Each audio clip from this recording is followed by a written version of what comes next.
The messed up origins of Jim Rohn.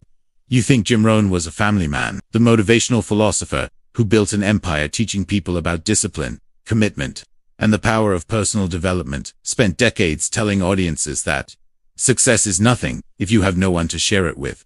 He preached about balance, about putting loved ones first, about being present for the people who matter most.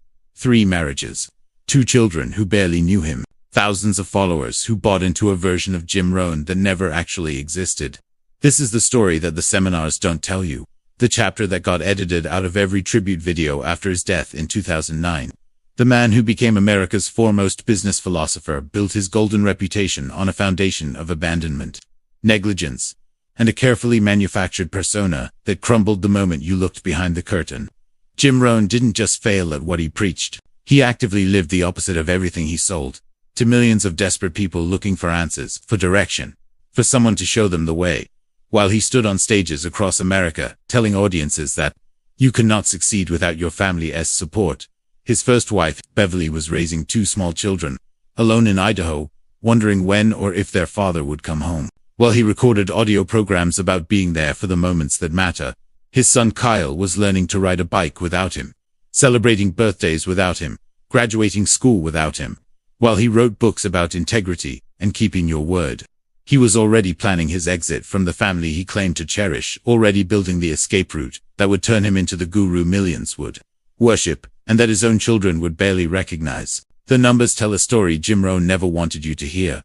300 days a year on the road. 300 days away from the people he told you were the most important thing in life.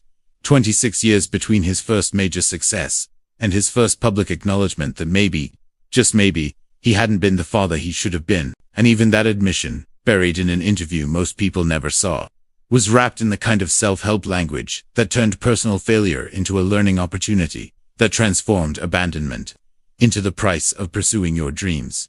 Here's what the tributes won't tell you.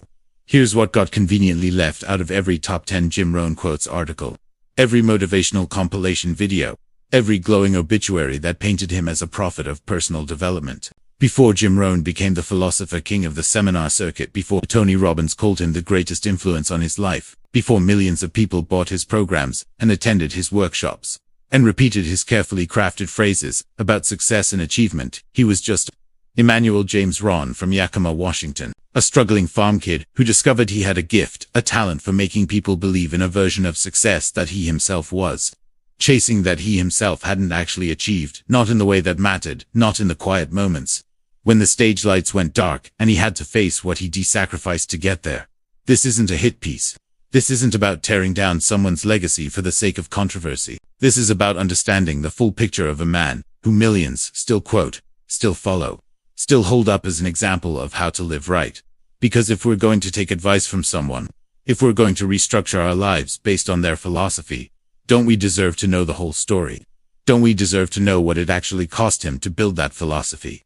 And more importantly, what it cost the people around him, the people who didn't choose to be part of his journey, the people who just wanted a husband, a father, someone who was actually there. 1960, Jim Rohn was 29 years old, married to Beverly, working at a department store in Boise, Idaho, making less than $60 a week. They had a small house, a car that barely ran, and 2 young children who needed things Jim couldn't afford to give them. Kyle was 4. Jennifer was 2. Beverly was doing everything she could to stretch every dollar, to make their life work on a salary that kept them perpetually one emergency away from disaster.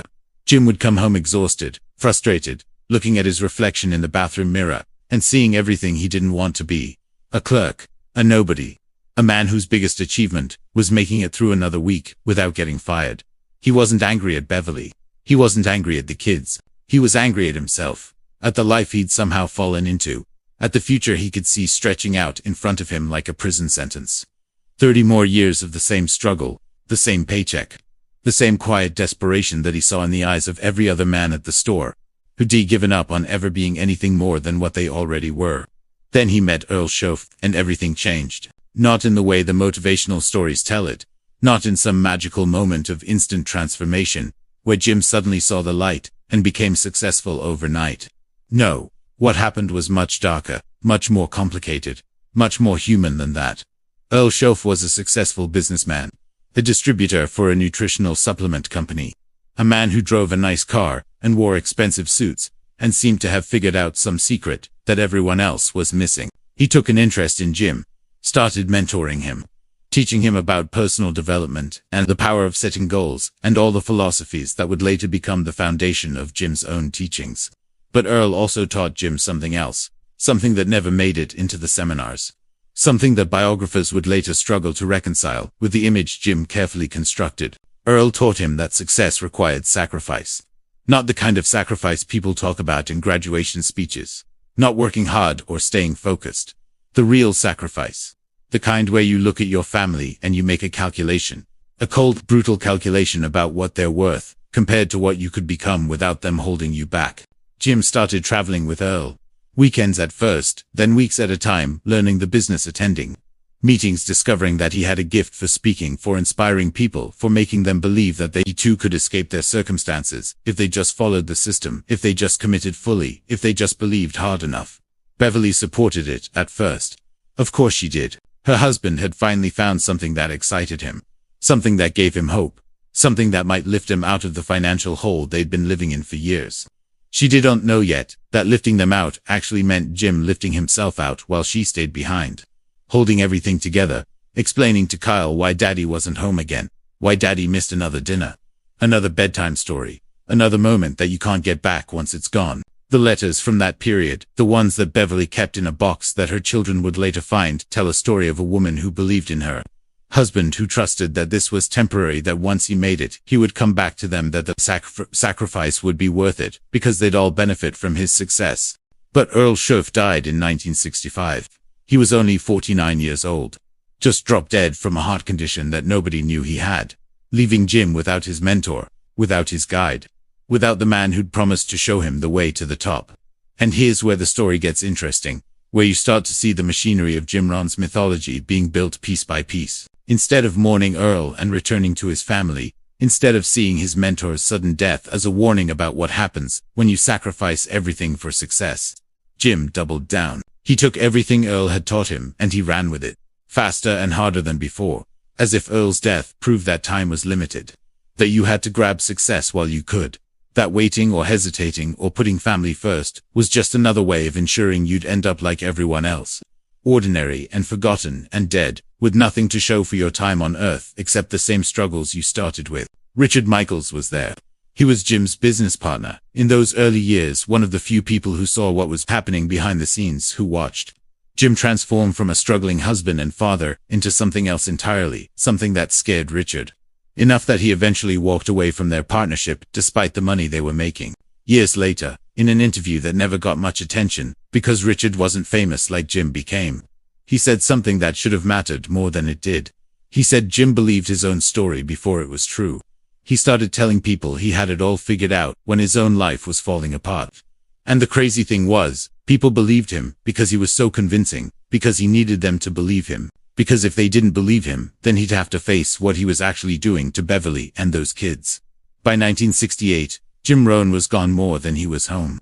300 days a year on the road, speaking at meetings, recruiting distributors, building his reputation as someone who understood the philosophy of success. Beverly filed for divorce that year. Quietly, no drama, no public statements, just a woman who'd finally accepted that her husband had made his choice. And it wasn't her, and it wasn't their children. Jim didn't fight it, didn't try to fix things, didn't even slow down his travel schedule.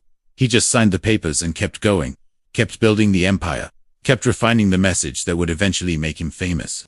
And here's the thing that makes it all so much worse. He started incorporating the divorce into his story, into his teachings, framing it not as his failure, but as the cost of commitment, as evidence that not everyone will understand your vision, as proof that sometimes you have to let go of people who don't support your dreams.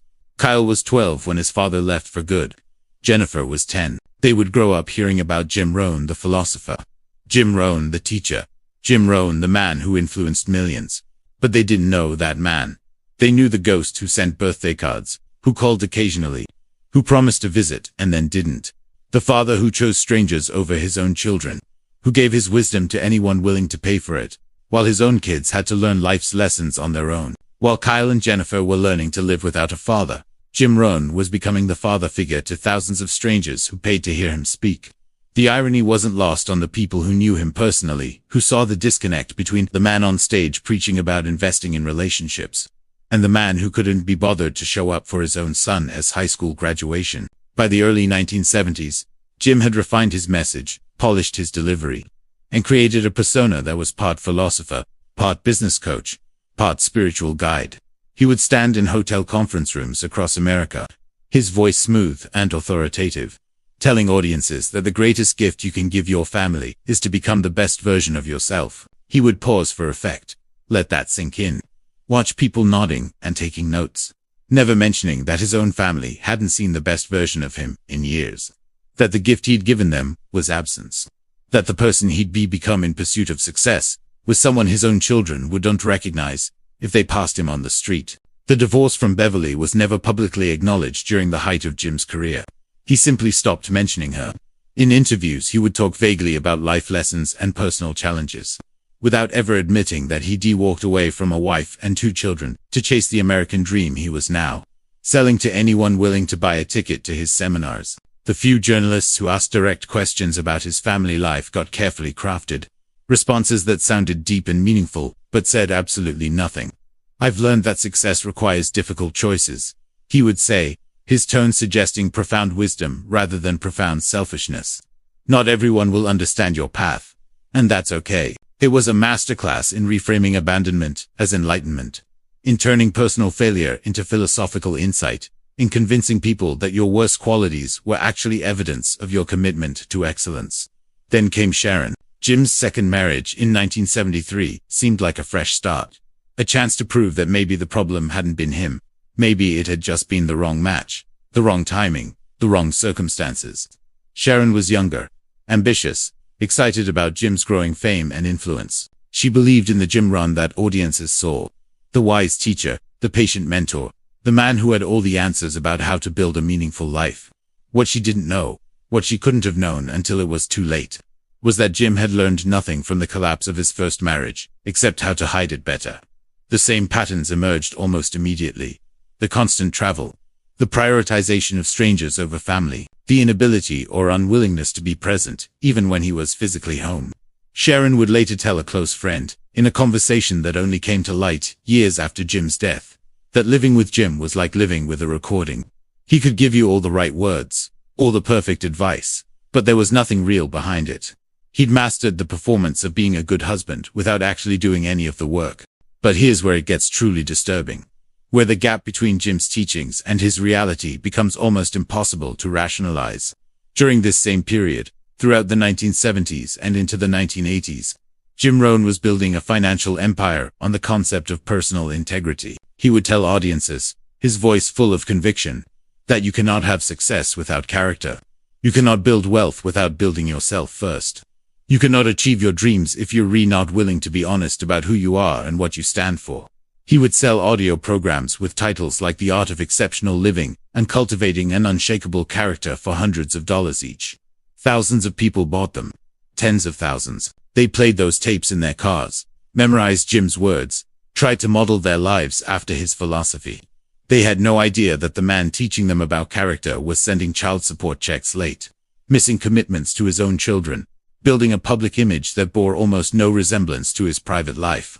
The financial success was staggering. By the mid-1980s, Jim Rohn was earning millions of dollars annually from speaking fees, product sales, and licensing deals. He had become the go-to guru for the network marketing industry, the motivational speaker that other motivational speakers looked up to, the philosopher whose quotes got repeated at business conferences and printed on inspirational posters and shared in offices across the country. But the money came with a cost that Jim never included in his calculations, a cost measured in the lives of people who took his advice too literally, who believed too deeply, who sacrificed too much because Jim Rohn told them that success required total commitment and unwavering focus and the courage to let go of anything that holds you back. Travis Miller was one of those people, a furniture salesman from Michigan, married with 3 young children, struggling to make ends meet just like Jim had been decades earlier. Travis attended a Jim Rohn seminar in 1984 and left convinced that he'd found the answer to everything. He quit his stable job, took out a second mortgage on his house, invested everything into a network marketing opportunity that Jim had enthusiastically endorsed during the seminar. calling it the vehicle for average people to achieve extraordinary wealth. Travis followed the system exactly as Jim taught it. Worked 80-hour weeks, recruited everyone he knew, believed with absolute faith that sacrifice and persistence would lead to success. Because that's what Jim Rohn promised. That's what Jim Rohn guaranteed would happen if you just stayed committed to your dreams. 2 years later, Travis was bankrupt. His marriage was destroyed. His house was gone. His children barely spoke to him. He lost everything chasing a dream that Jim Rohn had. Sold him in a hotel conference room for $295. Travis wasn't alone. There were hundreds like him, maybe thousands. People who took Jim's teachings about going all in, and burning the bridges and committing fully to your vision, and applied them to business opportunities that failed to ventures, that collapsed to dreams that turned into nightmares.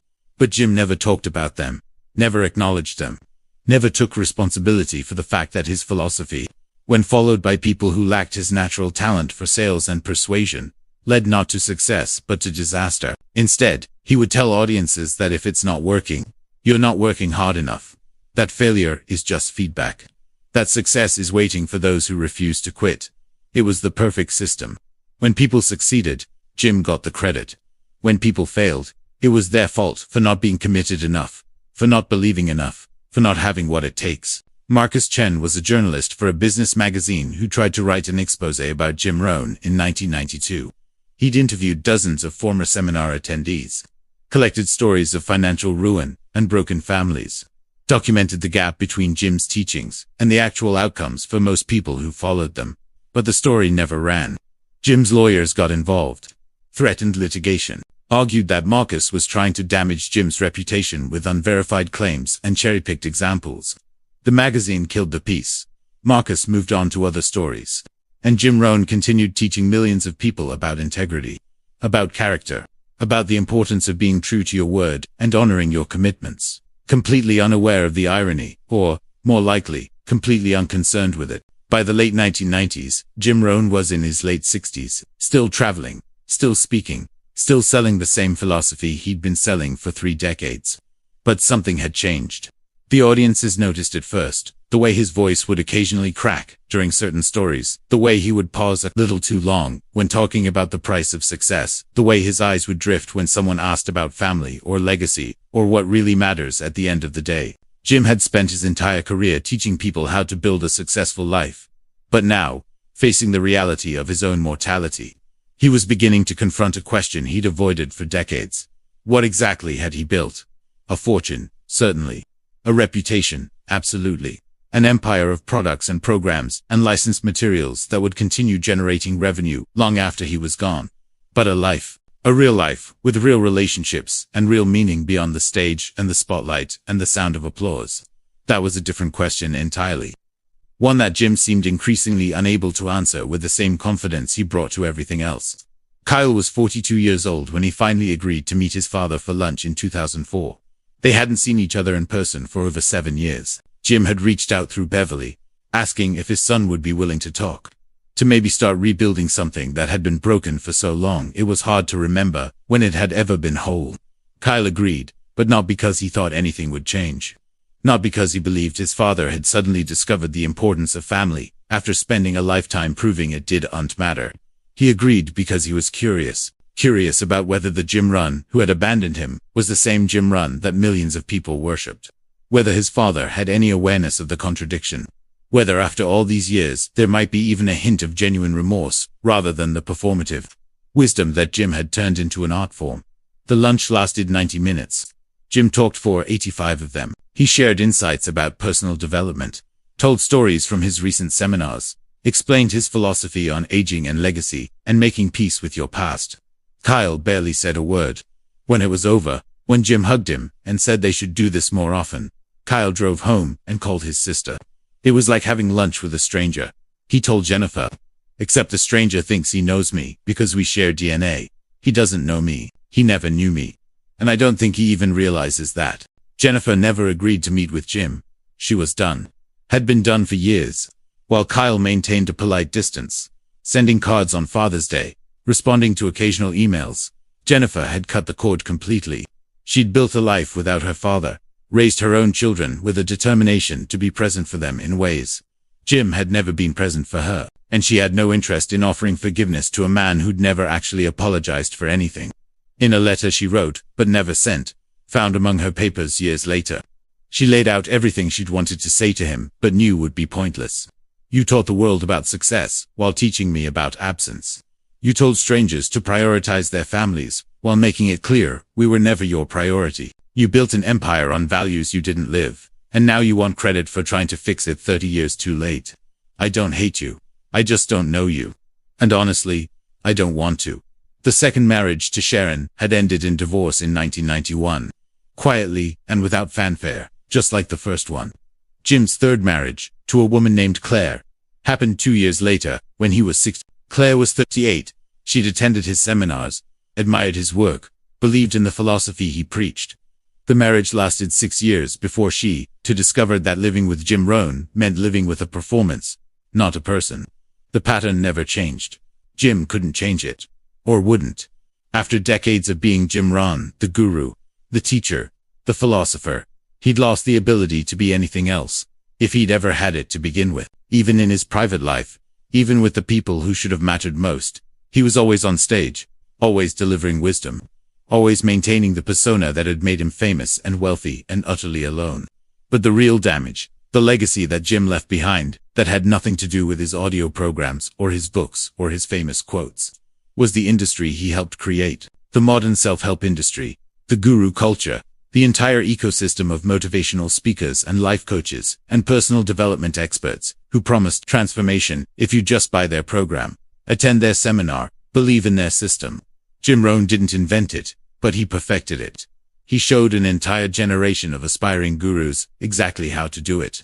How to package your life story as proof of concept. How to turn your opinions into philosophy. How to sell people on the idea that they're broken and you have the fix. How to build a fortune by convincing desperate people that success is just one seminar away, one program away, one commitment away from reality. The network marketing industry loved Jim Rohn because he gave their business model legitimacy. He made pyramid schemes sound like personal development opportunities. He turned recruiting into sharing the gift of entrepreneurship. He taught distributors how to frame financial desperation as hunger for success, and how to convince people that if they weren't making money, it was because they weren't committed enough, not because the system was designed to benefit the people at the top, while everyone else struggled. And he did it all with such conviction, such apparent sincerity, that people believed him. Millions of people believed him. Some of them made money. Most of them didn't. But all of them heard Jim Rohn's voice in their heads telling them to keep going, keep believing, keep sacrificing, because that's what it takes, because that's the price of success, because anything less than total commitment is just an excuse for failure. In 2007, Jim gave what would be one of his final major interviews. The journalist asked him about regrets. Jim smiled, that practiced smile he'd perfected over decades of public speaking, and said, "I've learned that regret is just resistance to accepting your own journey." He talked about how every choice leads to growth, how challenges make us stronger, how the path to wisdom requires making mistakes and learning from them. He never mentioned Beverly, never mentioned Kyle or Jennifer, never admitted that maybe some mistakes can't be reframed as learning opportunities, that some damage can't be undone with positive thinking, that some people deserved better than philosophical platitudes about the journey, when what they'd actually needed was a husband who came home, a father who showed up, a person who valued them more than he valued his own ambition. Jim Rohn passed away on December 5, 2009. He was 79 years old. The tributes came immediately, flooding social media and business publications and motivational websites with glowing remembrances of the man who changed millions of lives, the philosopher of personal achievement, the legend who taught us how to live with purpose and passion. Tony Robbins, who'd worked with Jim early in his career, called him one of the most influential thinkers of our time. Dozens of other motivational speakers, life coaches, and business gurus shared their favorite Jim Rohn quotes, talked about how his teachings had shaped their own philosophies, expressed gratitude for the wisdom he'd shared with the world. The obituaries painted a picture of a man who'd dedicated his life to helping others, who'd risen from poverty to prosperity through sheer determination and disciplined thinking, who'd left behind a legacy of inspiration that would continue touching lives for generations to come. None of them mentioned Beverly. None of them mentioned Kyle or Jennifer. None of them asked the question that should have been obvious to anyone paying attention. How do you reconcile a man who taught millions about integrity while living a life defined by abandonment and broken promises? Beverly never gave interviews after Jim's death. She's in her 80s now, living quietly, far from the spotlight that Jim spent his entire life chasing. The few people who know her say she has no bitterness, no anger, just a kind of resigned sadness about what could have been if Jim had valued his family even half as much as he valued his reputation. She raised 2 children, essentially alone, while their father became famous, telling other people how to be better parents, better spouses, better humans. That's her legacy. Not the seminars or the programs or the millions of dollars. Just the quiet, unglamorous work of being there, day after day, for the people who needed her. Kyle and Jennifer are both in their 60s now, both with families of their own, both determined to break the cycle that defined their childhoods. They don't speak publicly about their father. When asked, they offer polite but distant acknowledgments that yes, Jim Rohn was their father, and no, they'd prefer not to discuss it further. The silence speaks louder than any tribute ever could. But here's what should disturb you most about this story. Jim Rohn's empire didn't die with him. The Jim Rohn International Company still exists, still sells his programs, still licenses his content, still promotes his philosophy to new generations of people looking for answers about how to achieve success and build meaningful lives. The website features testimonials from people claiming Jim's teachings transformed everything for them. The products include audio programs like The Art of Exceptional Living and The Psychology of Winning and Building Your Network Marketing Business, each one promising to reveal the secrets that made Jim Rohn successful. That can make you successful too. If you just listen closely enough, if you just apply the principles, if you just commit fully to the vision. There's no disclaimer, no acknowledgement of the complexity, no mention that the man teaching you about work-life balance never achieved it himself, that the guru explaining how to maintain strong family relationships failed at it repeatedly, that the philosopher preaching about integrity built his fortune on a carefully constructed image that bore little resemblance to his actual life. So here's the question we should be asking. Did Jim Rohn actually believe what he taught? Or was he just extraordinarily talented at selling people what they wanted to hear? At packaging his own failures as wisdom? At turning his inability to connect with real people into a career connecting with audiences? The truth is probably somewhere in between. Probably more complicated than we want it to be. Jim likely believed in his philosophy on some level, believed that discipline and goal setting and personal development could transform lives, because it had transformed his life, at least financially.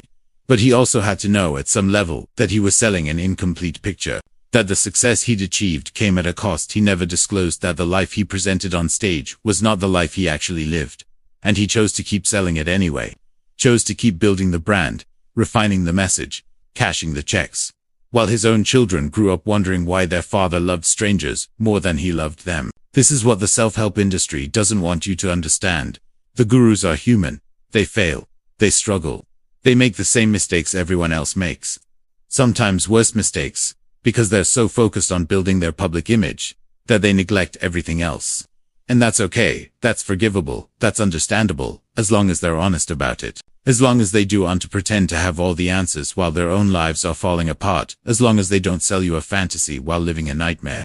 Jim Rohn wasn't a monster. He was a deeply flawed man who discovered he had a gift for inspiring people, and turned that gift into a fortune without ever addressing his own fundamental inability to maintain real relationships with the people who should have mattered most.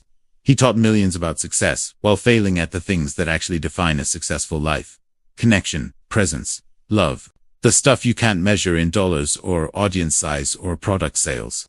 The historical record reveals a more complex figure than the legend we've been sold. And maybe that's the real lesson here.